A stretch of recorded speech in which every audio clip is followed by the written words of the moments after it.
atrocities of the so-called atrocities of the Mughals are being highlighted all the time. They forget that the Mughals were people who contributed to this country. The Mughals are people who've left lasting monuments, who've left lasting history, who've left culture. एक बार फिर से जब नसरुद्दीन शाह बोले तो बिलबिला उठे वो तमाम लोग जो नफरती है, जहर फैलाते हैं, जो मुसलमानों को मारने की बात करते हैं, उन्हें टारगेट करने की बात करते हैं, नरसंहार करने की बात करते हैं। और ऐसे बातों में जो लोग मुस्कुराते हैं वो भी बिलबिला उठते हैं, परेशान हो उठते हैं। उन्हें दिक्कत होने लगी है कि एक बार फिर से नसरुद्दीन शाह ने एक एक कर तमाम लोगों को करारा तमाचा मारा है। ऐसा जवाब दिया है कि जिसके बाद अब सबकी बोलती बंद हो गई है और अब फिर से नसरुद्दीन शाह पर निशाना साधा है। आज हम आपको बताना चाह रहे हैं कि प्रधानमंत्री नरेंद्र मोदी से लेके भाजपा के तमाम मंत्री से सबको जो नसरुद्दीन शाह ने जिसको करारा तमाचा मारा है वो हम आपको बताएंगे। आदाब, मेरा नाम है शेख सुफियान और आप देख रहे हैं all India news. Naseeruddin Shah जिसकी तारीफ़ सब लोग करते हैं, लेकिन जब जब वो सेमिनार में कुछ बोलते हैं, कुछ डायलॉग बोलते हैं, तब लोग वाह बोलते हैं। लेकिन जैसे ही पर्दे के पीछे जब वो कुछ बोलते हैं, यानी रियल ज़िंदगी में वो कुछ बोलते हैं, तो लोग जो लोग नफरती सोचते हैं, जो जहर उगलते हैं, उनको दिक्कत होने लगती है और वो आह करने लगते हैं। कुछ ऐसे ही अब सुनाई देने लगी है, क्योंकि अब नसरुद्दीन शाह ने जो कुछ कहा है, जिस तरह से पोल खोल के रख दी है, वो बताने के लिए काफ़ी है। इस तरीके से मुसलमानों के साथ व्यवहार किया जा रहा है, जहाँ ये कहा जाता है कि जो भी है वो बस चुप्पी मार कर सोचते रहो और सुनते रहो और उससे कुछ भी मत बोलो। लेकिन आपने एक इंटरव्यू के दौरान नसरुद्दीन शाह ने तमाम मुद्दों पर बेबाकी से अपनी राय रखी है, जिसके बाद एक बार फिर से तमाम बिलबिला उठे हैं वो लोग जो सिर्फ जहर फैलाना जानते हैं, नफ़रत फैलाना जानते हैं।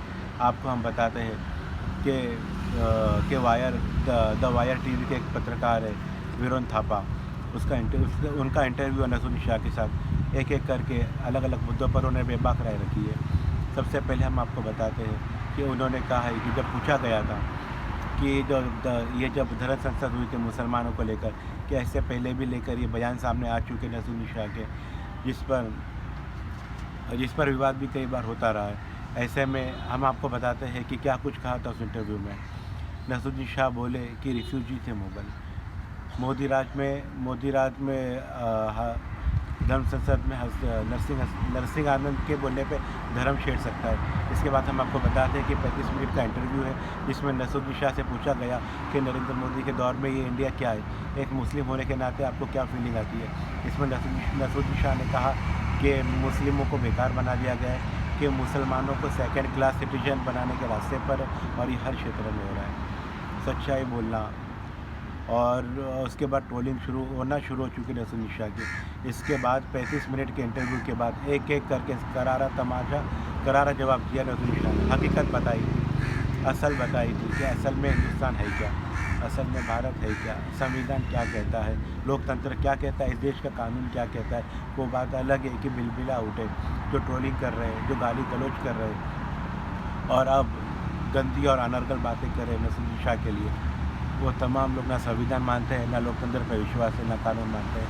फिलहाल हम दोबारा लौटते हैं उसी बात पर, यानी कि हरिद्वार धर्म संसद में जो कुछ हुआ था, हरिद्वार में जो धर्म संसद हुआ था, उसमें उससे रिलेटेड जो सवाल पूछा गया नसरुद्दीन शाह से, जो लोग कर रहे हैं, क्या उसका मतलब भी जानते हैं?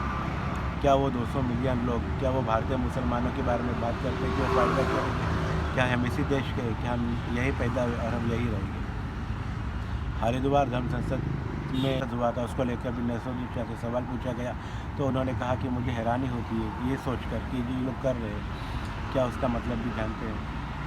जो वो 200 मिलियन लोग वो भारतीय मुसलमानों की बात कर रहे हैं कि फाइट बैक करेंगे, कि हम इसी देश के हैं, हम यही पैदा हुए और हम यही रहेंगे। हरिद्वार धर्म संसद में मुसलमानों के नरसंहार करने की बातों पर नसरुद्दीन शाह ने कहा है कि भारत में गृह युद्ध जैसे हालात पैदा हो सकते हैं, यानी कि सिविल वॉर की जब जिक्र किया तो उससे कान खड़े हो गए इन तमाम लोगों के। बस इसे ही मुद्दा बना दिया गया। अभी तक कोई बात नहीं समझ पाए कि नसरुद्दीन शाह कहना क्या चाह रहे हैं। यानी कि इनकी तरह इनकी ही बोली पर अगर जवाब दे दिया जाए तो लोगों को दिक्कत हो जाए। इन्हें अभी तक दिक्कत नहीं है। जो तमाम लोग जो ट्रोलिंग कर रहे हैं, जो भाजपा के लोग हैं, जो धर्म संसद के खिलाफ जो जहर उगला गया था उसके खिलाफ अब तक एक शब्द नहीं बोला। लेकिन नसरुद्दीन शाह की ट्रोलिंग ज़रूरी हो जाती है क्योंकि वो एक मुसलमान है, क्योंकि धर्म संसद के अंदर जो बैठे थे वो कितना ही अगर बोले हैं वो गलत नहीं है। लेकिन एक शब्द जो हमारे देश के राष्ट्रपिता को गंदी गाली देता है उसके बारे में एक शब्द नहीं बोला जाता है इन नफरती सोच वालों की तरफ से। भाजपा का नेता किसी को ट्वीट देखा कि प्रधानमंत्री मोदी का ट्वीट देखा, अमित शाह का ट्वीट देखा, नहीं देखा होगा आपने। किसी का भी ट्वीट नहीं था क्योंकि वो मुसलमान नहीं थे, क्योंकि नसरुद्दीन शाह सिर्फ एक मुसलमान है, इसलिए उन्हें निशाना बनाया जाता है, उन्हें टारगेट किया जाता है, होल्ड किया जाता है। बस सिविल वॉर जैसा बोला उसी तरह टारगेट किया जा रहा है। एक बार और हम आपको बताते हैं कि उन्होंने कहा था हक के लिए आवाज उठाने वाले जेलों में बंद हैं। कलाकार, फनकार, अदीब, शायर सबके काम पे रोक लगाई जा रही है। जर्नलिस्ट को भी खामोश किया जा रहा है। मजहब के नाम पर नफरतों की दीवारें खड़ी की जा रही हैं। ये संगठित मुसलमानों को महसूस कराया जा रहा है या हमें डराने किया जा रहा है, लेकिन हमें डरना नहीं चाहिए। मुसलमानों में फोबिया प्रयास हो रहा है, लेकिन हमें किसी भी हाल में इससे प्रभावित नहीं होना है। हमें असुरक्षित महसूस नहीं करता हूँ क्योंकि ये मेरा घर है, लेकिन मैं अपने बच्चों के लिए चिंतित हूँ। साथ ही में उन्होंने ये भी कहा कि प्रधानमंत्री जब इस पर कुछ नहीं बोला तो नसरुद्दीन शाह ने कहा था कि उन्हें कोई चिंता नहीं है, और कम से कम आप पीएम मोदी पर हिपोक्रेट होने का आरोप तो नहीं लगा सकते। जो लोग नरसिंगार की बातें करते हैं, प्रधानमंत्री उन्हें ट्विटर पर फॉलो करते हैं, हमारे लीडर्स चुप रहते हैं और दावा ये करते हैं कि हमें सभी की चिंता है। हम अपने निजी धर्म का प्रदर्शन करते हैं लेकिन मुसलमानों पर उंगली उठाते हैं। लेकिन ये पहली बार नहीं है जब नसरुद्दीन शाह ने कुछ भी रियल लाइफ में बोला है, आवाज़ उठाया है, हकीकत में बोला है, उन्हें दिक्कतें होने लगी है। साल 2018 ले लीजिए, 2019 ले लीजिए, हम आपको बताएं कि 2018 में नसरुद्दीन शाह ने कहा था, साफ तौर पर कहा था कि जिस तरह से हालात माहौल है उसे देखकर चिंता होती है। तभी उनकी औलाद से ये ना पूछ ले कि तू हिंदू है या मुसलमान है। उन्होंने कहा कि मेरे बच्चे खुद को क्या बताएंगे, कि उन्हें धर्म की तालीम दी ही नहीं गई है।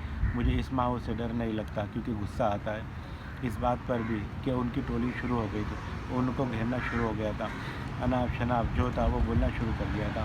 2019 में भी जब ऐसे ही हालात पैदा हुए थे, एक वीडियो निकल कर सामने आई थी जिसमें नसरुद्दीन शाह बता रहे कि हालात क्या है, संविधान कहाँ है। उन्होंने जो अपने हक की आवाज़ उठाता है उन्हें जेल में डाल दिया जाता है। तो इसी के साथ मैं अपना वीडियो एंड करता हूँ।